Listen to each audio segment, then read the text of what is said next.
Bismillahirrahmanirrahim. Assalamualaikum warahmatullahi wabarakatuh. Alhamdulillah wa kafa wassalatu wassalamu ala nabiyil mustafa. Asyhadu an la ilaha illallah wahdahu la syarikalah wa asyhadu anna Muhammadan abduhu wa rasuluh wa nabiyya wa rasulullah ba'dah. Amma ba'd. Kali ini saya akan melanjutkan materi usul tafsir tentang izhar, idgham, ziyadah, takdir, hafaz, takdim dan ta'khir. Yang pertama adalah izhar. Apa itu izhar? Izhar dalam bahasa berarti menampakkan atau menjelaskan.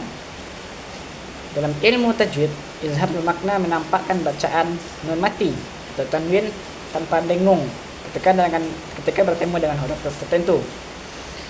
Sedangkan dalam ilmu nahwu dan tafsir, izhar berarti menampakkan suatu lafaz yang sebenarnya bisa diganti dengan dhamir, kata ganti. Tetapi sengaja ditampakkan untuk penekanan makna. Macam-macam izhar dalam tajwid.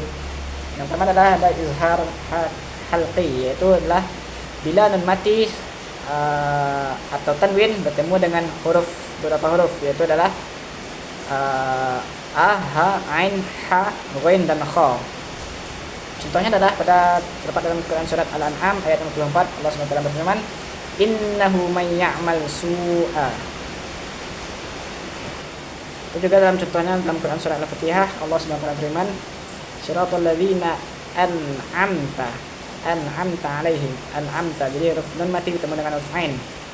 Kemudian itu adalah izhar syafawi. Itu bila terjadi mim mati bertemu dengan huruf selain mim dan ba.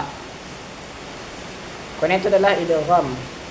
Idgham secara bahasa berarti memasukkan suatu ke dalam hal yang lain.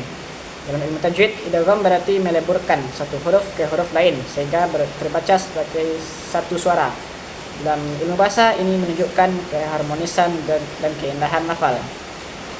Dan idgham sendiri juga terdapat dalam beberapa macam bentuk.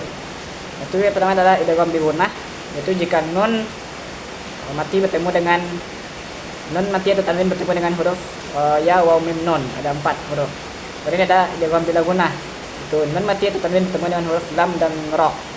Itu adalah idgham mutamathilain, yaitu dua huruf yang sama, misalkan ta bertemu dengan ta. Yang keempat adalah idgham mutajanisain, yaitu adalah huruf yang sejenis makhrajnya, misal huruf ta dan da. Yang keempat adalah idgham mutaqaribain, yaitu dua huruf yang makhrajnya berdekatan, seperti huruf o dan kaf. Yang keempat adalah ziyadah. Secara bahasa, ziyadah berarti penambahan.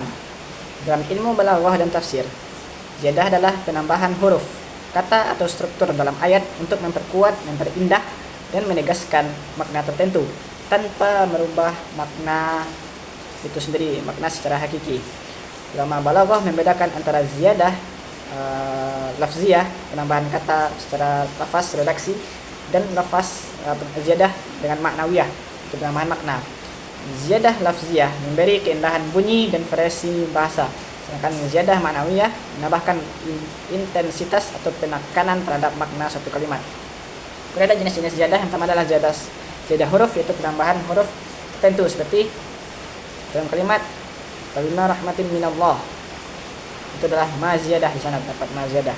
Kemudian adalah ziyadah lafziyah, yaitu penambahan redaksi tanpa mengubah makna.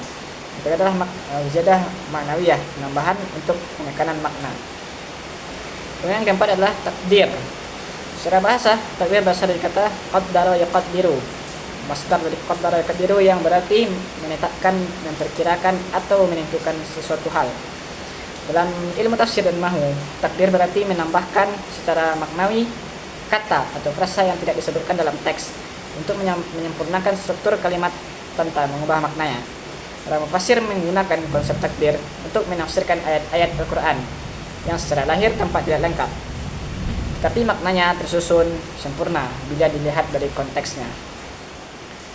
Kemudian ada apa fungsi takdir tersebut? Yang pertama adalah untuk menyempurnakan satu kalimat yang terpotong, atau yang kedua untuk menjelaskan makna tersirat dalam kalimat yang ringkas. Yang ketiga adalah menunjukkan keindahan dan keefisiensian bahasa Al-Quran. Keempat adalah menguatkan makna tanpa menambah lafaz secara eksplisit.